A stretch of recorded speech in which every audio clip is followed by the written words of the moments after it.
Number 4, crisis communications. If PR represents proactive comms, then crisis comms represents the reactive side. We all know that if we could look into a crystal ball and anticipate what crisis would be coming our way, then we just wouldn't be calling this crisis communications. So we may not be able to plan for the unknown crisis, but we can prepare for some crisis. There are a few ways to do that, but admittedly, they take time. Many groups try to identify what they call worst-case scenarios to help prepare for what could happen, like a potential product recall. We all hope that the worst-case scenario never happens to us, but it's always a good idea to have a plan in your back pocket so your entire team is on the same page. It's also just as important to build relationships when you don't need them. But again, just like those third parties we talked about, it's vital to establish strong relationships with reporters during the good times so that you have a solid rapport when the going gets tough. Number 5, ROI, return on investment.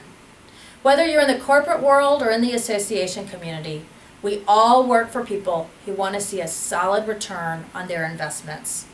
Stakeholders care about the bottom line, and they want communicators to use their resources respectfully and to see their businesses grow. But how ROI is measured varies from business to business and from association to association. It makes sense that some groups will point to the number of earned media clips, along with a dollar value, social media statistics, or the reach of paid advertisements.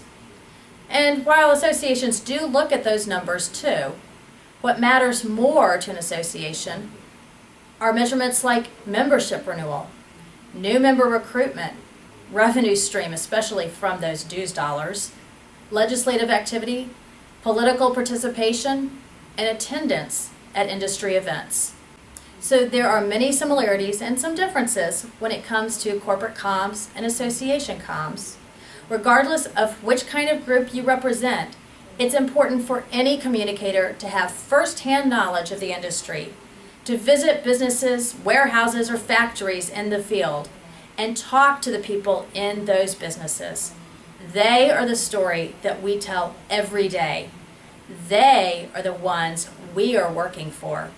And it's also important that we know the service or product well so that we can relate to the consumer.